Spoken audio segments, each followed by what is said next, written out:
اشرح لي صدري ويسر لي أمري.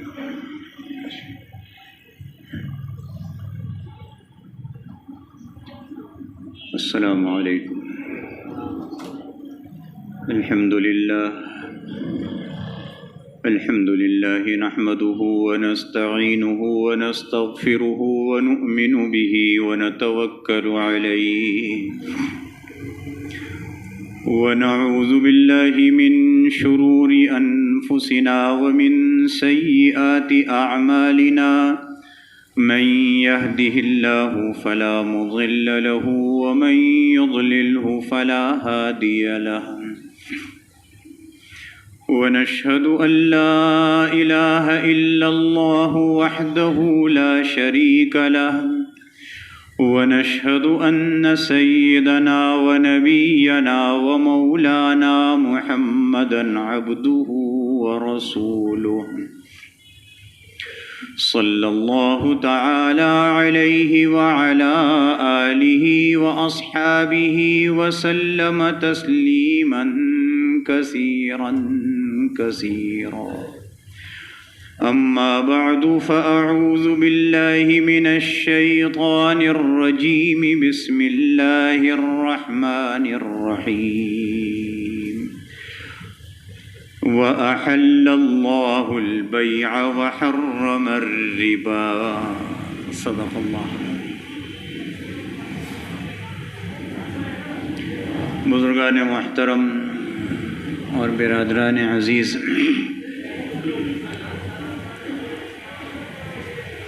حلال اور حرام کے سلسلے میں سود جو حرام ہے اس کے متعلق ہمارے آقا و مولا حضرت محمد صلی اللہ علیہ وسلم کے ارشادات آپ کو پڑھ کر سنائے جا رہے ہیں،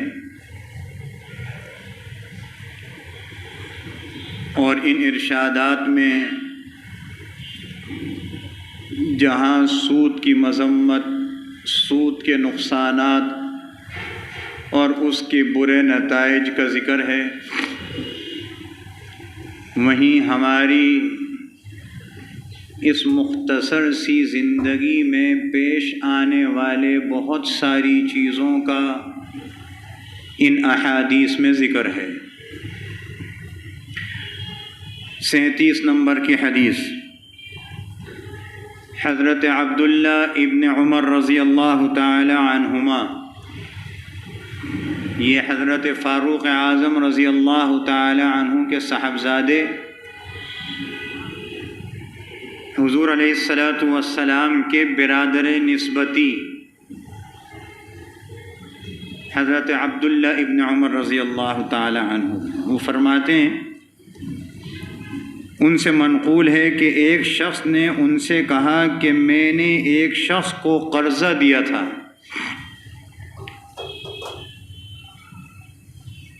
اور قرضہ دینے کے بعد اس نے مجھے ایک ہدیہ پیش کیا، تو کیا میرے لیے حلال ہے؟ حضرت عبداللہ ابن عمر رضی اللہ تعالی عنہما نے فرمایا کہ یا تو اس کے ہدیے کے بدلے میں تم بھی کوئی ہدیہ اس کو دے دو، یا اس ہدیے کی قیمت اس کے قرض میں سے منہا کر لو۔ کیسی عجیب بات ہے۔ تیسری چیز، یا اس کو ہدیہ واپس کر دو۔ وجہ یہ ہے کہ ایسا ہو سکتا ہے کہ اس نے قرض کے بدلے میں یہ ہدیہ دیا ہو۔ آگے تفصیل آ رہی ہے۔ حضرت انس رضی اللہ تعالی عنہ فرماتے ہیں کہ تم کسی بھائی کو قرض دو، پھر وہ تمہیں کوئی طبق کھانے وغیرہ کا بطور ہدیہ پیش کرے، کچھ بھی ہو، یہاں طبق کا ذکر آیا، ایک بڑا خوان لگا کر کھانے پینے کی چیزیں لے کر کے آیا، اس کی آج ایک مثال یہ بھی ہو سکتی ہے، جس طریقے سے بعض جگہ وہ فروٹ جو ہے وہ ایک خوبصورت سی ٹوکری میں سجایا جاتا ہے، طبق ہے یہ،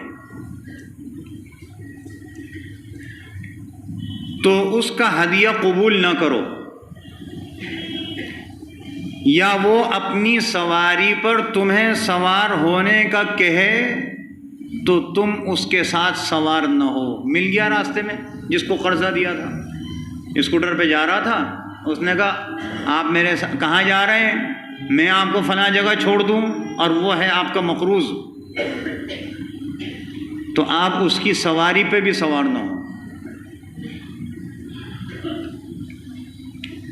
اب جو مستثنا صورت ہے وہ بتلا رہے ہیں کہ سواری پہ کب سوار ہو سکتے ہو، اس سے ہدیہ کب لے سکتے ہو، وہ بتلا رہے ہیں۔ بجز اس صورت کے کہ قرض دینے سے پہلے بھی ان دونوں میں جس نے قرض دیا ہے اور جو مقروض ہے، ان دونوں میں اس طرح کے معاملات ہدیہ لینے دینے کے جاری ہوں تو لے سکتا ہے، تو اس کی سواری پہ سوار ہو سکتا ہے، ورنہ نہیں۔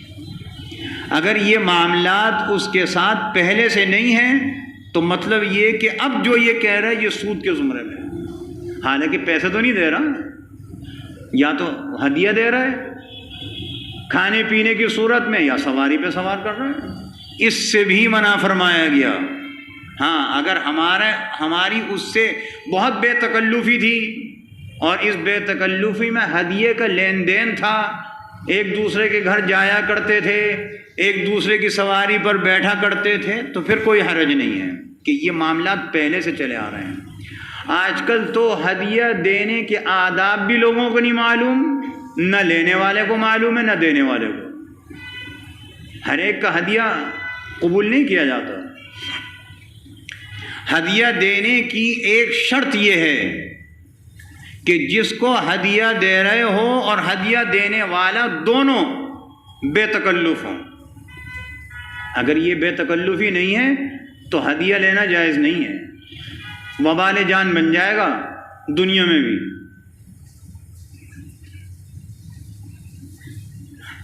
حکیم الامت حضرت مولانا اشرف علی صاحب تھانوی رحمۃ اللہ علیہ ہر ایک سے قرض نہیں لیا، ہر ایک سے ہدیہ نہیں لیا کرتے تھے، اور ہدیہ جس سے لیتے تھے اور کوئی بے تکلفی ہوتی تھی تو پہلے سے کہہ رکھا تھا اگر ہدیہ دو گے تو پہلے مجھ سے پوچھ لو کس چیز کی ضرورت ہے۔ تم ہدیے میں کوئی چیز لے کر آؤ اور مجھے اس چیز کی ضرورت نہ ہو تو تم جتنی مالیت کا ہدیہ دینا چاہتے ہو اس میں وہ دے دو۔ یہ دوسری چیز۔ تیسری چیز، جو ہدیہ دینے کبھی جو بے تکلف ہوتا تھا ہدیہ دینے آتا تھا اور کبھی گیا ملاقات میں دے دیا، تو پہلے اس کے پس منظر کا جائزہ لیتے تھے۔ جب بے تکلفی ہوگی تبھی تو پس منظر پتہ چلے گا کہ اس کا اٹھنا بیٹھنا کیسا ہے، اس کا کام کیسا ہے، آیا ایسا تو نہیں ہے ہدیہ دے کے یہ پھر تنگ دست ہو جائے۔ یہ پس منظر ہے نا، یہ پس منظر تبھی معلوم ہوگا جب وہ آپ سے بے تکلف ہوگا۔ بے تکلف نہیں ہے تو کیسے پس منظر معلوم ہوگا؟ سستا دور ملفوظات میں لکھا ہے کہ اگر کوئی ہدیہ دیتا ایسا شخص جو بے تکلف ہوتا، اٹھنی اس زمانے میں بہت بڑی چیز تھی۔ تو حضرت تھانوی رحمۃ اللہ علیہ فرماتے تھے بھائی بات سنو، تم 2 پیسے دے دو باقی رکھ لو، باقی کی ضرورت نہیں مجھے، 2 پیسے تم مجھے دے دو، بس ہدیہ ہو گیا تمہاری طرف سے، تمہارا بھی دل نہیں ٹوٹا۔ اور خود یہ فرماتے تھے کہ میں اس کے جب حالات دیکھتا ہوں تو باقی واپس کر دیتا ہوں، یہ بھی تو ضرورت مند ہے۔ آج کیا ہے؟ آج تو بس کسی کو ہدیہ اگر ملے تو وہ تو بس بیٹھا ہی رہتا ہے، شاید پھر ہدیہ آئے گا، ایسا نہیں ہے۔ اور حضرت تھانوی رحمۃ اللہ علیہ نے یہ بھی تعلیم فرما رکھی تھی اپنی خانقاہ میں کہ جو بے تکلف لوگ ہیں وہ ہر مرتبہ کوئی ہدیہ نہیں دیں گے۔ انسان ہوں میں، میرا ذہن لگ گیا فلانا آدمی آیا 2 پیسے دے گا تو ہر مرتبہ نہ دیا کرو تاکہ میرا ذہن ہی نہ لگے۔ کیسی عجیب بات ہے نا۔ تو ہدیہ دینے کے بھی آداب ہیں اور لینے کے بھی آداب ہیں۔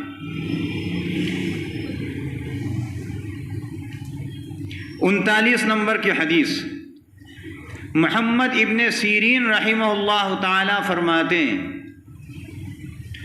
اور یہ محمد ابن سیرین وہی ہیں جو بہت بڑے معبر ہیں، معبر خواب کی تعبیر بتلانے والے۔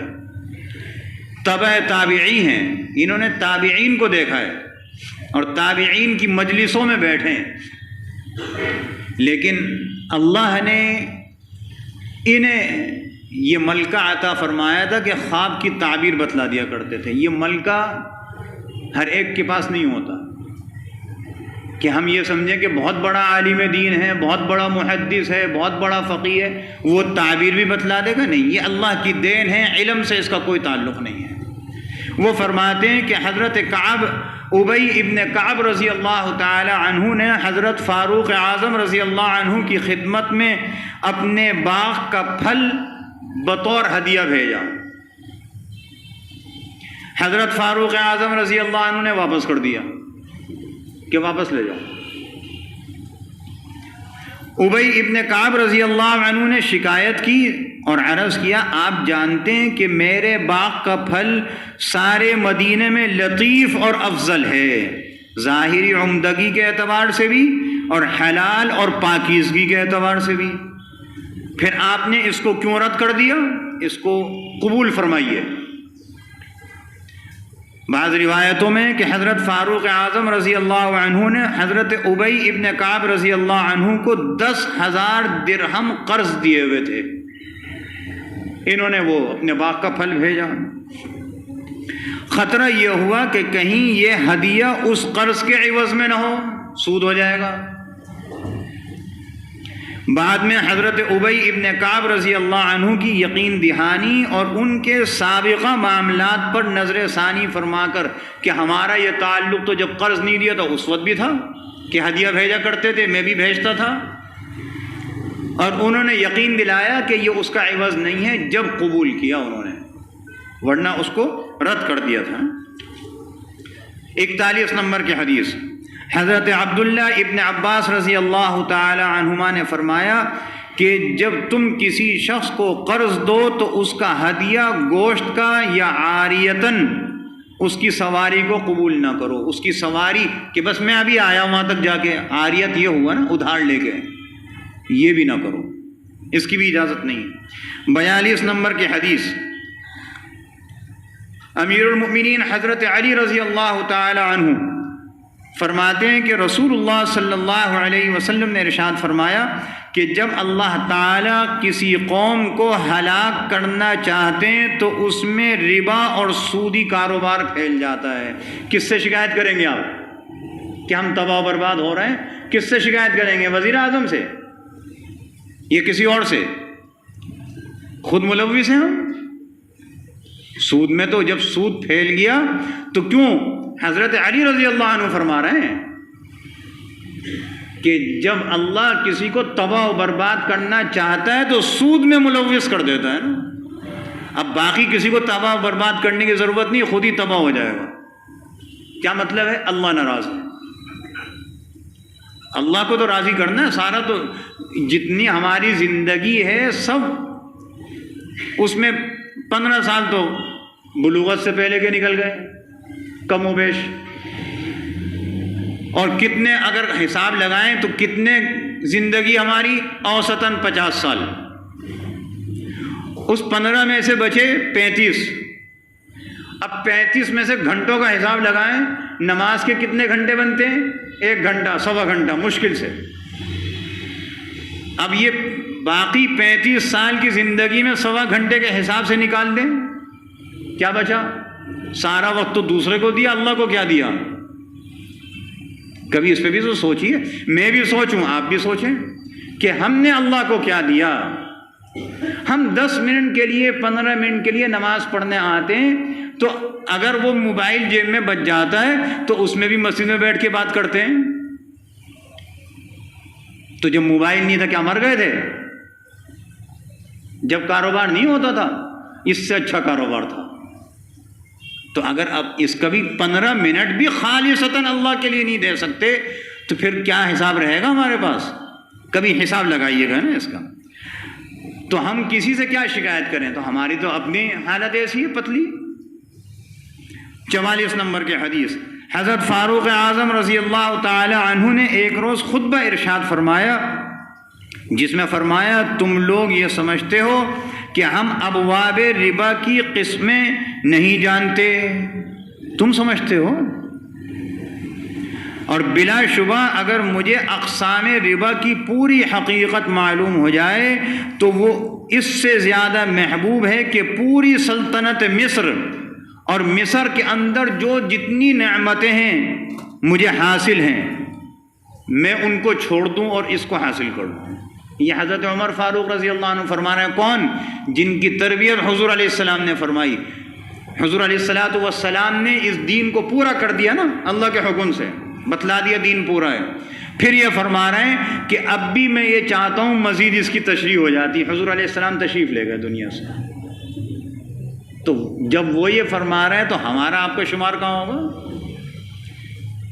یہی حضرت عمر فاروق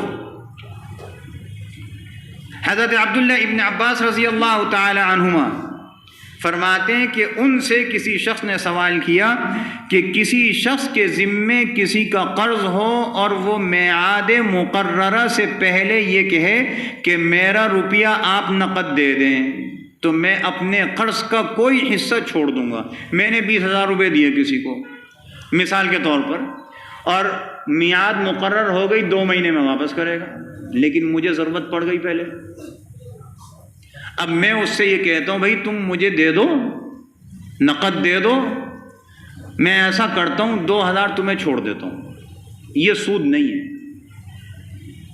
اس کو سمجھ لیجئے گا۔ سود تو وہ ہوتا ہے 20 دیے تھے 22 لیتے، وہ سود ہوتا۔ اور ایک بات اور سمجھ لیجئے، یہ سمجھنے کی ہے، ہم نے سمجھتے بوجھتے بھی اس پر ہمارا عمل نہیں ہے۔ پہلی بات یہ کہ قرض آپ کی ملکیت نہیں ہے، جس نے قرض لیا ہے اس کی ملکیت نہیں ہے، قرض جس نے دیا ہے اسی کی ملکیت ہے۔ ہم یہ سمجھ رہے ہیں کہ قرض ہماری ملکیت ہے، ہم جیسا چاہیں کر لیں نہ دیں۔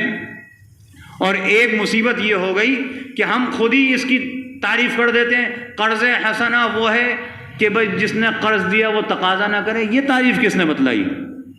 یہ تو اسلام کی تعریف نہیں ہے۔ قرض حسنہ تو وہ ہے کہ قرض دینے والا اس لیے قرض دے رہا ہے کہ یہ اس کی ضرورت ہے، پیسہ میرا ہے، اس کی ضرورت پوری ہو جائے، مجھے ثواب مل جائے گا، پیسہ بھی مل جائے گا واپس، اس کی ضرورت پوری ہو گئی۔ اب جس نے قرض لیا ہے وہ یہ سمجھ رہا ہے کہ شاید وہ تقاضا نہیں کر سکتا، اللہ کے بندے جب چاہے کر سکتا ہے، بیچ میں کھڑا ہو کے پیسے دے میرے۔ قرض حسنہ اسے تھوڑی کہتے ہیں، ہم نے خود ہی تعریف کر لی نا۔ قرض جو آپ کو ملا ہے یہ آپ کی ملکیت نہیں ہے، یہی وجہ ہے ہم کمیٹی ڈالتے ہیں، اپنی ضرورت کے لیے ڈالتے ہیں، تو طے یہ ہوتا ہے کہ فلانی کھلے گی تو فلانے کو دے دیں گے، یہ آپ اس کی مدد کر رہے ہیں نا، ادھار دے رہے ہیں۔ تو شریعت کا مسئلہ یہ ہے کہ جب آپ کے زکوٰۃ کا سال پورا ہو گیا، آپ نے کمیٹی میں اب تک جتنی رقم دی ہے اس پہ بھی زکوٰۃ دیں گے آپ۔ قرض ہے نا، جس کو قرض دیا ہوا ہے آپ اس پہ بھی زکوٰۃ دیں گے۔ زکوٰۃ تو اس مالک دے گا نا، جس نے لیا اس کے اوپر تو زکوٰۃ ہی نہیں ہے اس کی، تو مالک جو ہے پھر پتہ چلا وہی مالک ہے۔ ہم نے حج کی درخواست لگائی، ہمارے ارکان افعال حج شروع ہونے سے پہلے ہم اپنے گھر سے نکل کر ہوائی میدان میں نہیں گئے، ہمارا سال پہلے پورا ہو گیا نا۔ تو جس وقت سال پورا ہوگا، یہ جو آپ نے حج کی درخواست میں پیسہ دیا ہے، ابھی وہ سفر شروع نہیں ہوا، اس پہ بھی زکوٰۃ دینی پڑے گی، ابھی استعمال تو نہیں ہوا، جب استعمال ہو جائے گا پھر زکوٰۃ نہیں ہے۔ تو اس لیے قرض کو کبھی اپنا مت سمجھیں۔ تو یہ کہہ رہے ہیں کہ اگر وہ قرض مانگے اور یہ کہے کہ میں تمہیں اتنا چھوڑ دیتا ہوں باقی دے دو، تو یہ سود نہیں ہے۔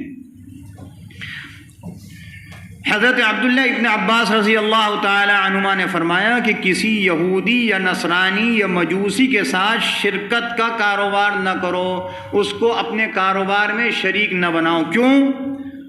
لوگوں نے پوچھا کیوں؟ فرمایا یہ لوگ سود کے معاملات کرتے ہیں اور سود کو حلال سمجھتے ہیں۔ تو اب کیا کوئی ہم یہ کہیں گے وہ ان کو کوئی ایسا کلمہ گو ہے سود کو حلال بھی سمجھ رہا ہے اپنے کام میں بھی لا رہا ہے؟ ایسا مسلمان بھی شراکت دار نہیں بن سکتا۔ بڑے باریک مسئلے ہیں۔ یہ ان احادیث پر یہ سود کا بیان مکمل ہو گیا۔ خلاصہ یہ ہوا اللہ نے جس چیز کو حرام کیا ہے وہ اس میں کیوں، کیا، کیسے، مگر اگر کچھ نہیں چلے گی۔ حرام ہے تو بس حرام ہے، حلال ہے تو اگر مگر نہیں چلے گی۔ اللہ کا حکم چلے گا۔ اللہ نے ہمیں اپنی ملکیت میں رکھا ہے، یہ ہماری انگلی، سب چیز جو اعضاء ہیں سب اسی کی ملک ہیں، ہم از خود انگلی نہیں کاٹ سکتے،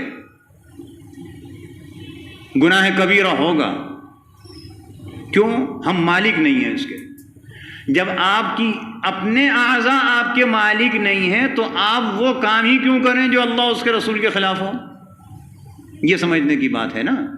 اللہ نے حرام کر دیا، اس کو مانیں، حرام ہے بس، اس کو چھوڑنے کی فکر کریں، اور چھوڑنے کی فکر کرنے کے ساتھ ساتھ اس چیز کو بھی تلاش کریں کہ اگر ہم حرام محکمے میں ہیں تو حلال محکمے کی طرف جانے کی فکر کریں، تلاش کریں نوکری حلال محکموں میں۔ اگر حرام محکموں میں ہوتے ہوئے سود کو حرام سمجھ رہے ہیں اور حلال کی طرف جانے کی فکر نہیں ہے، کوشش نہیں ہے، تو اس کا کوئی فائدہ نہیں۔ فکر تو کریں، موت کا پتہ تھوڑی ہے کب آ جائے گی۔ آپ فکر کر رہے ہوں گے، جد و جہد کر رہے ہوں گے، اور موت آ جائے گی تو کم از کم فرشتہ جا کے یہ تو کہے گا نا آپ کا بندہ حلال کی فکر کرتے ہوا گیا ہے۔ حرام میں ملوث تو تھا لیکن فکر تھی کہ میں حلال کی طرف چلے جاؤں۔ اس کو کیجئے، یہ ہماری ذمہ داری ہے۔ اگر اس کو پورا نہیں کریں گے، اللہ کیا جب جواب دینے کا وقت آئے گا ہم جواب نہیں دے سکیں گے۔ ہم یہ سمجھ رہے ہیں کہ جیسے کوئی پوچھ لے کھڑے ہو کے جج کہ تم نے کیا کیا، ایسا جواب نہیں ہوگا، بڑا سخت مرحلہ ہوگا۔ اللہ ہم سب کے لیے آسان فرمائے۔ وآخر دعوانا ان الحمد للہ رب العالمین۔ سنتیں پڑھ لیجیے۔